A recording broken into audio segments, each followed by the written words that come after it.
Dear student, welcome to technical dog. ये class बहुत ही इंपॉर्टेंट है। यहाँ से 5 नंबर का सवाल जो है ना इंपॉर्टेंट है, एग्जाम में पूछा जाएगा। ठीक है, तो इत्मीनान से देखो इसको। अब देखो, हम लोग पढ़ेंगे इन्वर्स लैप्लास कैसे लिखते हैं, लैप्लास ट्रांसफॉर्म। अब ध्यान ये देना है कि सर इन्वर्स लैप्लास ट्रांसफॉर्म जो पढ़ना है, इसमें मेरे को ध्यान क्या देना है सर? ध्यान ये देना है कि सर आपको अगर लैप्लास ट्रांसफॉर्म आता है तो उसका इन्वर्स लिखना इजीली आपको आता होगा। अब देखो क्वेश्चन आते हैं, क्वेश्चन से शुरू करते हैं। अगर मान लो एक्स ऑफ एस दिया हुआ आपका 1/s+2 और लिख दिया है आर ओ सी इसका, आर ओ सी है real part of S greater than -2।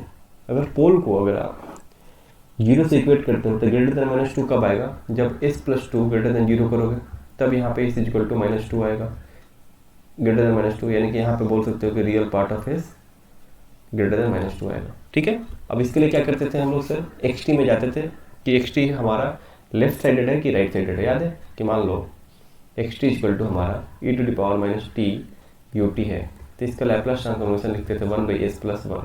ठीक है, लिख देते थे।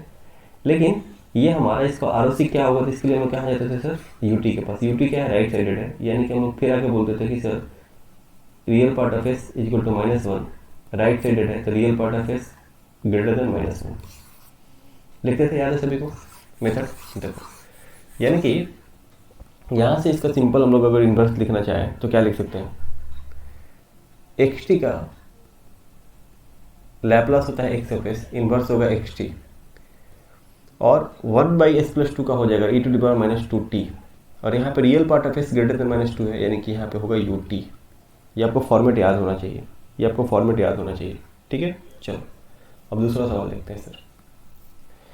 मान लो एक्स ऑफ एस जो है हमारा दिया हुआ है 1/s+2, आर ओ सी दिया हुआ है real part of S less than -2 पे आ गया। फिर हम लोग क्या करते थे? जाते थे यूटी के पास। तो हम लोग एक फॉर्मेट पढ़े थे कि sir -e⁻−at u of -t का लैप्लास ट्रांसफॉर्मेशन जो होता है वो होता है सर 1/s+a। इसका आर ओ सी जो होता है real part of S less then -a। हम लोग क्या यहाँ पे यूटी के पास जाते थे, यूटी से पूछते थे यू ऑफ -t है, लेफ्ट साइडेड है। ठीक है, यू ऑफ -t कैसा ग्राफ होगा? ऐसे होगा। यू ऑफ टी कैसे होगा? इस तरीके से होगा। ठीक है, ये पता है आपको। तो हम लोग ये लिखते थे, ये फॉर्मेट आपको पता होना चाहिए। तो हम लोग यहाँ से लिख सकते हैं X T is equal to, यहाँ से सर इसका इन्वर्स लैप्लास लिखना होगा e⁻−2t u ऑफ -t, और यहाँ एक और बाहर माइनस आता है, आपको याद होगा सर। ठीक है, आपको याद होगा। चलो तीसरा देखते हैं सर। तीसरा फॉर्मेट कैसे बन सकता है? एक्स ऑफ एस दिया हुआ है सर e⁻s/s+2, आर ओ सी दिया हुआ है sir real part of S greater than -2। Calculate ILT। कुछ नहीं करना है, देखो इसको दो पार्ट में कर लो सर, e⁻s 1/s+2। ठीक है, इसको दो पार्ट में कर लिया। अब कोई भी अगर मान लो एक्सपोनेंशियल टर्म कब आता है?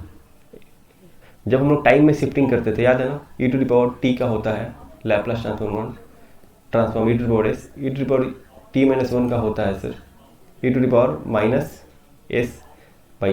ये आपको याद है, ये आपको पता होना चाहिए। ठीक है, प्रॉपर्टी ये पढ़ाया था हम लोग। अब देखो 1/s+2 का इसका इन्वर्स लैप्लास लिखोगे तो क्या हो जाएगा? xt e⁻−2t ut हो जाएगा, क्योंकि यहाँ पर real part of S greater than -2 है। पोल अगर आप इसको ग्रेटर देन 0 करोगे तब ये आएगा। ठीक है, ये आपको पता है। ठीक है, चलो उसके बाद से हम लोग क्या देखें कि यहाँ पे ई ऑफ एस भी है, एक एक्स्ट्रा एक्सपोनेंशियल टर्म है। ये कब आता है? जब टाइम में शिफ्टिंग करोगे तो फ्रीक्वेंसी में हमारा एक्सपोनेंशियल टर्म आ जाएगा। टाइम में कितना से शिफ्टिंग कर दोगे? 1 यूनिट से सर, t+1, और यहाँ पे भी लिख दोगे t+1, बात खत्म। ठीक है, यानी कि इसका अगर लैप्लास ट्रांसफॉर्म लोगे तो आपका ये बनेगा, अगर इन्वर्स लोगे तो ये बनेगा, बात खत्म। ठीक है, बात खत्म, कुछ करना ही नहीं है इसमें कुछ करना ही नहीं है। चलो अब देखो चौथा देखो, एक और चीज़ देखो कि सर इसमें देखो सर इसमें आर ओ सी आपका real part of S greater then minus two, यानी कि right of the right sided है कि नहीं, या अगर आपका आर एस एस है राइट साइडेड है तो देखो आपका पोल जो आपका आर ओ सी आ रहा है ये -2, ये रीजन आ रहा है कि नहीं आर ओ सी का रीजन एक्स ऑफ एस का। अगर एक्स टी आपका आर एस एस है तो राइट साइडेड, थोड़ी देर पहले पढ़े थे मतलब पिछले वीडियो लेक्चर में। अगर आपका लेफ्ट साइडेड है, ये एक्स टी आपका क्या है लेफ्ट साइडेड है ना, एल एस एस है, तो देखो यहाँ पे एक्स ऑफ एस का जो आर ओ सी आ रहा है क्या है सर -2, एल एस एस आ रहा है कि नहीं आ रहा है, तो ये चीज़ आप रिलेट कर सकते हो। ठीक है, चलो चौथा सवाल, चौथा देखो, अगर मान लो X of S is equal to E to the power S by S plus two, अब आप कंक्लूड कर पा रहे हो कैसे लिखना है, आर ओ सी होगा real part of S less than -2। ठीक है, कैलकुलेट आई एल टी कैसे करोगे, देखो same method, X of S लिख सकते हो sir E to the power S divide by 1/s plus 2। इसका आई एल टी कैसे करोगे, एक्स ऑफ एस का I L T X T और E to the power -2t U of -t minus, ये format क्योंकि real part of S less than -2 है, कब आएगा एस प्लस 2 लेस देन 0 करोगे तब आएगा ना ये। ठीक है, चलो ठीक है। अब देखो लेकिन एक एक्सपोनेंशियल टर्म है, ये कब आता है सर, जब टाइम में हम लोग क्या चीज़ रिप्रेजेंट करेंगे t+1 से, तो जहाँ जहाँ पे t है वहाँ पे क्या कर देंगे t+1, जहाँ जहाँ t है वहाँ पे क्या कर देंगे t+1, खत्म कहानी। ठीक है, खत्म कहानी। इसी तरीके से कर सकते हो, इसी तरीके से कर सकते हो, कोई दिक्कत की बात नहीं है। और भी देखना एग्जाम्पल, चलो एक और देखते हैं, मान लो एक्स ऑफ एस हमारा E to the power -s by S plus 2 दिया हुआ है, आर ओ सी जो है ना real part of S greater than -2 दिया हुआ है। ठीक है, ये दिया हुआ है हमारे पास। अब जो है इसको कैसे कर सकते हो, सिंपल है, दो पार्ट में कर लो ब्रेक।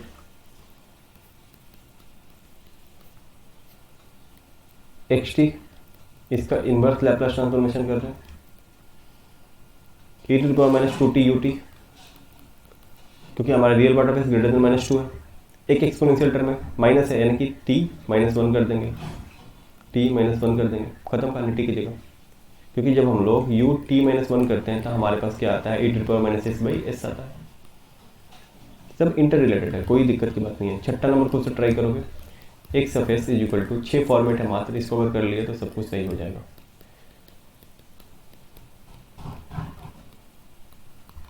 ठीक है, चलो अब हम लोग आते हैं अपने जो एग्जाम में सवाल पूछे जाते हैं उसके ऊपर आते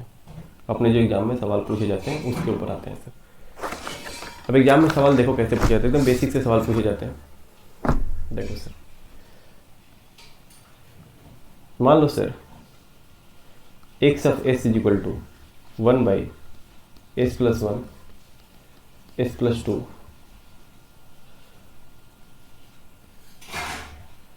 ठीक है। आर ओ सी इसका दे दिया रहेगा आपको, आर ओ सी दिया हुआ है -2 से लेकर के -1 तक, उसके बाद बोल देगा कैलकुलेट इनवर्स लैप्लास ट्रांसफॉर्मेशन। अब देखो इसमें दो काम करना होगा, सबसे पहले इसका पार्शियल फ्रैक्शन कर लेना होगा, a/s प्लस 1 b/s प्लस 2, ये आपको आना चाहिए, सबसे इंपॉर्टेंट है इनवर्स लैप्लास लिखने के लिए, क्योंकि देखो आपको ये फॉर्मेट में होना चाहिए, a/s प्लस 2 यानी कि 1/s प्लस 2, ये फॉर्मेट में आपको बदलना चाहिए सबसे पहले, तब इसका इनवर्स लिख पाओगे।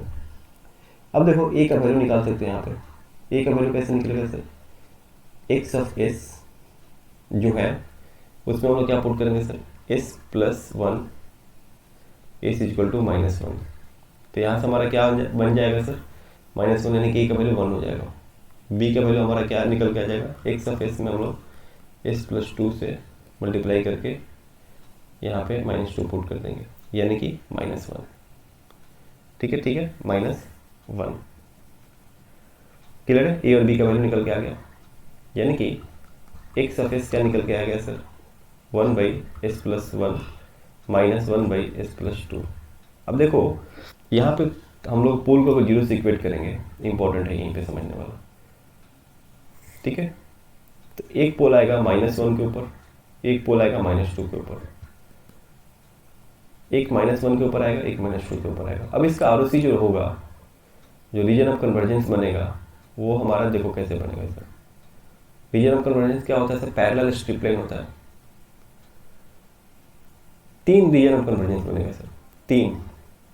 एक सर -1 से बड़ा, -2 -1 के बीच में, एक -2 से छोटा। देखो पूछा क्या है, -2 -1 के बीच पूछा गया है। देखो 3 रीजन ऑफ कन्वर्जेंस बनेगा। पहला क्या बनेगा sir? Real part of S. पहला क्या बनेगा sir? Real part of S less than 2 -2, less than -2। इसको कैसे लिखोगे sir? Real part of S less than -2, इसको कैसे लिखोगे? तो देखो क्या करते हैं हम लोग, देखो क्या करते हैं, स्टेप बाई स्टेप हम लोग इसको चलेंगे, कोई घबराने वाली बात नहीं है। तो हम लोग क्या देखें, लिखना है हम लोग को कि sir real part of S less than -2 हमको लिखना है यहाँ पर। क्लियर है? एक्स ऑफ एस क्या दिया हुआ है हमारे पास? 1/s + 1 -1/s + 2। ठीक है, ये दिया हुआ है। क्लियर है? इसका पोल्स क्या निकला सर? पोल क्या निकलेगा सर? एस का वैल्यू -1, एस का वैल्यू -2। यानी कि ये बोल सकते हो कि sir real part of S क्या आएगा सर? -1, और इसमें रियल पार्ट ऑफ एस क्या आएगा सर? -2। एकदम स्टेप बाई स्टेप करना है सर। ठीक है, क्लियर है? अब देखो हमको क्या करना है सर, हमको वैसा आरओसी लेना है जो आरओसी में क्या है सर, कॉमन है। जैसे इसका भी और इसका भी, दोनों का कॉमन आरओसी क्या है? -2 से छोटा। यानी कि अगर हम लोग real part of S less then -1 करें, और इसको भी अगर हम लोग real part of S less than -2 करें, तो एक बताओ, ये -2 और ये -1। ठीक है, real part of S less than -2 इधर ही होगा, real part of S less then -1 ये भी इधर होगा। कॉमन आरओसी क्या बन रहा है? कॉमन आरओसी बन रही है real part of S less than -2, जो कि मुझे चाहिए। यानी कि जो हम लोग डिफाइन किए ये वाला टर्म, ये वाले इंपॉर्टेंट हो जाता है, ये हमारे लिए इंपॉर्टेंट हो जाता है। अब देखो कुछ रिलेट कर पा रहे हो कि सर अब क्या बना है? 2 पार्ट में बढ़ गया, ये एक पार्ट हो गया और ये एक पार्ट हो गया। ठीक है, अब देखो पहला पार्ट क्या बना? 1/s + 1, इसको x1s मान लो। इसमें क्या बना है कि सर इसमें बोला है real part of S less then -1। इसका इनवर्स लैप्लास ट्रांसफॉर्मेशन क्या हो जाएगा? अभी थोड़ी देर पहले लिखना सीखे थे ना, तो हम लोग लिखेंगे x1t is equal to e⁻t u of -t, और एक माइनस बाहर आ जाएगा क्योंकि हमारा क्या बोला? Real part of S less then -1 बोला है, x1s निकल गया। अब देखो सर, अब देखो ये मैं इसी पेज में बता रहा हूँ। देखो अब देखो, इसको मान ली x1s, इसको मान लो x2s। x2s क्या बना सर हमारा? 1/s + 2। इसमें क्या बोला है? Real part of S less than -2। इसका इनवर्स लैप्लास क्या हो जाएगा? x2t क्या हो जाएगा? -e⁻²t u of -t। होगा कि नहीं होगा? बोलो, ये फॉर्मेट अभी तुम लोग सीखे थे लिखने थोड़ी देर पहले, बोलो लिखे थे ना सीखना। यानी कि पहला रीजन के लिए देखो हमारा x ऑफ s क्या था? x1s - x2s। ठीक है, इसका इनवर्स लैप्लास ट्रांसफॉर्मेशन करोगे तो क्या होगा? xt आएगा। यही निकालना हमको, क्या हो जाएगा सर? x1t - x2t। समझने के लिए बस समझना है, बाकी तो आप डायरेक्ट भी लिख सकते हो। ठीक है, क्लियर है? x1t क्या निकल गया है सर हमारा? -e⁻t u of -t plus -2t u of -t, क्योंकि माइनस माइनस प्लस हो जाएगा। डायरेक्ट लिख दिया इसको, कोई दिक्कत नहीं। पहले वाले के लिए लिखे, कुछ दिक्कत है किसी को भी? बोलो इसमें किसी को कोई दिक्कत है इसमें? नहीं। अब चलो पहला तो ठीक है, पहला रीजन के बारे में हम लोग बात कर लिए। पहला रीजन के बारे में कि क्या है सर? पहला रीजन हमारा, ये रीजन 1 ले लो सर, इसको ये रीजन 2 ले लो सर, इसको ये रीजन 3 ले लो सर, इसको। अब देखो सर, अब डायरेक्ट लिखना सीखेंगे। अब देखो दूसरा रीजन में क्या बोला है? जो आरओसी है, जो एग्जाम में पूछा भी गया है, -2 से लेकर के -1 के बीच में। यानी कि जो आरओसी होगा वो स्ट्रिप फॉर्म में होगा, -2 -1 के बीच में आरओसी लेना है। चलो ठीक है, एक्स ऑफ एस क्या दिया हुआ है सर? 1/s + 1 -1/s + 2, यही है ना? ठीक है, अब देखो इसका पोल कहाँ पे मिलेगा sir? Real part of S, पहले पोल निकाल लो, सिंपल एसी में कर लेना सब चीज़ इसका। S equal to -1, S equal to -2। Real part of S क्या मिलेगा सर इसका?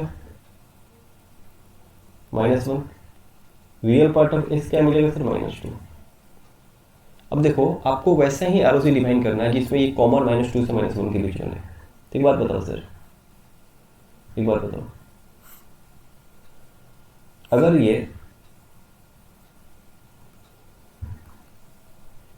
-1 है, ये -2 है, तो -1 से छोटा अगर लेंगे सर ये 2 ये 1 होगा ना, ठीक है। अगर -1 से छोटा लेंगे, अगर -1 से छोटा लेंगे और 2 से बड़ा लेंगे, 2 से बड़ा लेंगे, तो कॉमन आरओसी हमारा ये बनेगा कि नहीं बनेगा? -2 और -1 के बीच में, ठीक है। तो क्या कर सकते हैं सर?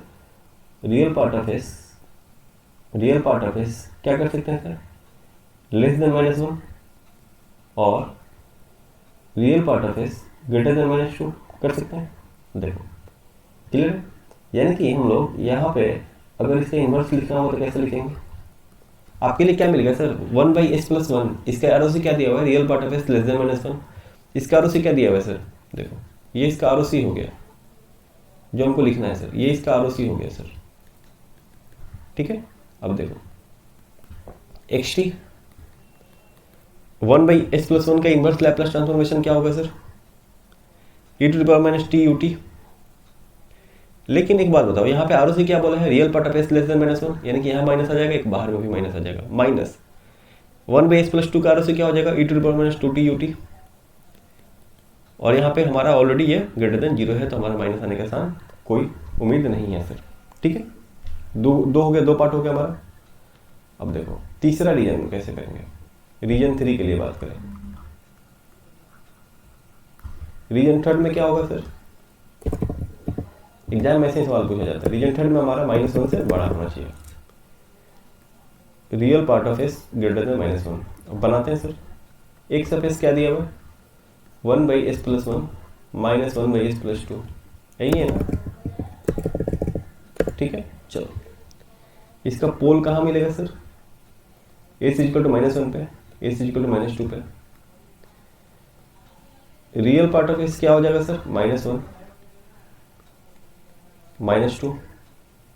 अब देखो क्या बोला है कि सर आपको जो आरओसी लेना है -1 से बड़ा। अभी दोनों में से कैसे आरओसी लिखें ताकि क्या आ जाए सर? -1 से बड़ा आ जाए, कॉमन आरओसी। -2 -1, अगर -1 से बड़ा लेते हो और -2 से बड़ा लेते हो तो दोनों का कॉमन आरओसी क्या बनेगा? -1 से बड़ा ही बनेगा। ये कॉमन आरओसी बन जाएगा, ये आरओसी कॉमन बन जाएगा, ठीक है, यहाँ से लेके यहाँ तक। अब देखो तो लिख सकते हैं सर xt, इसका आरओसी क्या लिखोगे? Real part of S greater than -1, real part of S greater than -2। इसका आरओसी बनाइए, इसका आरओसी बनाइए, इसका inverse Laplace transformation xt e⁻t ut minus e⁻2t ut। हुआ कि नहीं हुआ? दोनों में हमारा प्लस ही होगा ut में। क्यों प्लस होगा? क्योंकि हम लोग क्या लिए हुए सर? हम लोग लिए हुए हैं ग्रेटर देन -1 ग्रेटर देन -2। तो इसी फॉर्मेट पे सवाल बनता है आपसे इसी फॉर्मेट पे सवाल पूछा जाएगा। इससे बाहर आपके कोई भी सवाल पूछने का जो है ना मेथड नहीं है सर, ठीक है, कोई भी। लेकिन कंफर्म यहाँ से सवाल पूछा जाएगा, कंफर्म। कैसे लिखना है समझ रहे हो? बस ये वीडियो लेक्चर बहुत इंपॉर्टेंट है, इसको देख लिए तो अच्छे से आपका 5-6 नंबर कंप्लीट हो जाएगा। अब स्टेप्स लिख लो, मैं दिखा देता हूँ। Steps to calculate inverse Laplace transformation. सबसे पहले लिखोगे, वो आपको गिवन रहेगा sir, inverse Laplace transformation of एक सरफेस न्यूमरेटर और डिनोमिनेटर के फॉर्म में, ठीक है। अब देखो स्टेप 1 में देखो सर क्या करोगे। स्टेप 1 में क्या करोगे? Common factor cancellation and pole cancellation, ठीक है। स्टेप 2 में देखो क्या करोगे, calculate real part of poles, जो कि पॉसिबल आरओसी के लिए इंपॉर्टेंट है। ठीक है, स्टेप 3 में देखो क्या करोगे, calculate inverse Laplace transformation corresponding to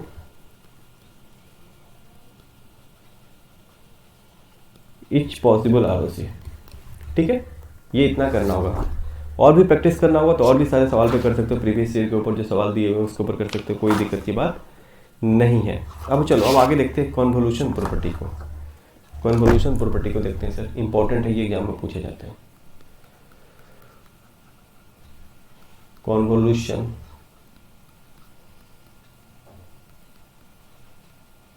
property, convolution property को देखते हैं सर।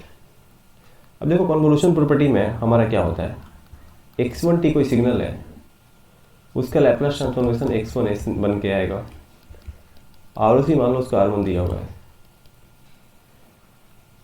x2t कोई सिग्नल है, x2s दिया हुआ है, आरओसी R2 आएगा सर। xt कोई सिग्नल डिफाइन किए,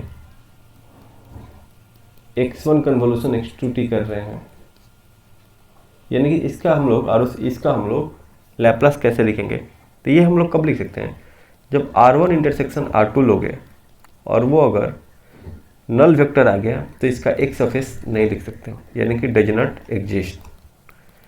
अगर ये R1 intersection R2 null vector यानी कि कोई ना कोई कॉमन पार्ट आ गया नॉट इक्वल टू 5, तब इसका x ऑफ s लिख सकते हो। xt का लैप्लास ट्रांसफॉर्मेशन क्या होगा, x ऑफ s, ये कितने के बराबर होता है सर, x1s इंटू x2s, और इसका आरओसी क्या हो जाएगा सर, R1 इंटरसेक्शन R2, यानी कि एक ही बात याद रखना है, इसका लैप्लास ट्रांसफॉर्मेशन क्या होगा, x1s x2s। ये कब लिख पाएंगे, जब हम लोग के दोनों आरओसी में कुछ ना कुछ कॉमन पार्ट होना चाहिए, तभी इसको लिख सकते हैं। ठीक है, ये बात आपको ध्यान में रखना पड़ेगा,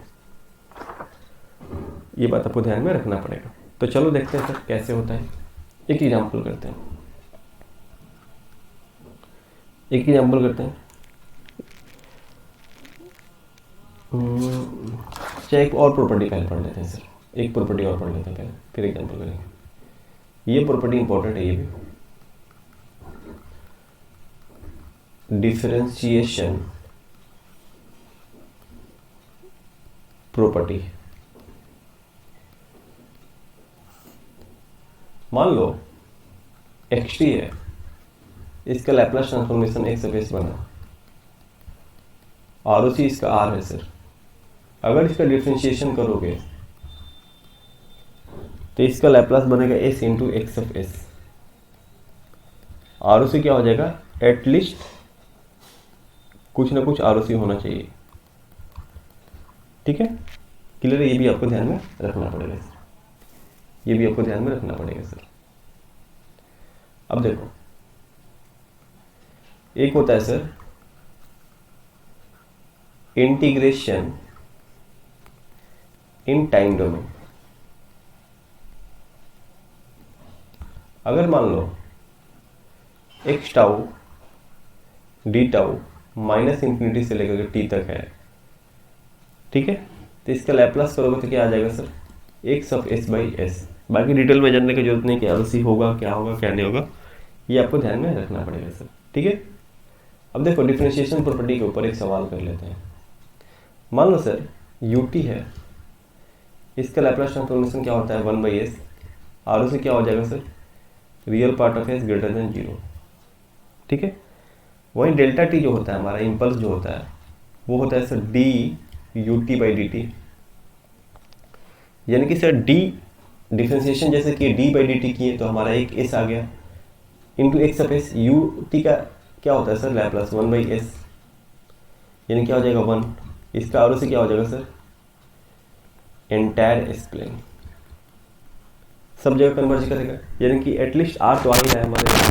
ठीक है, कोई ना कोई कॉमन पार्ट तो आ ही रहा है, तो ये बात आपको ध्यान में रखना पड़ेगा। ठीक है, चलो अब अगले क्लास में हम लोग एलटीआई सिस्टम के ऊपर स्टेबिलिटी वाला सवाल कुछ देखेंगे, कॉजेलिटी का सवाल कुछ देख लेंगे जो कि इंपॉर्टेंट है। फिर हमारा हम लोग जो है ना यूनिलेटरल लैप्लास ट्रांसफॉर्म की तरफ मूव करेंगे जो कि इंपॉर्टेंट है। ठीक है, तो अभी तक ये वीडियो लेक्चर बहुत इंपॉर्टेंट है, आप थोड़ा सा इसको शेयर करोगे, थोड़ा लाइक करोगे, सब्सक्राइब करोगे, दोस्तों को भी बच्चा बताओगे, जो भी आपके फ्रेंड्स होंगे उनको शेयर करोगे। ठीक है, थैंक यू।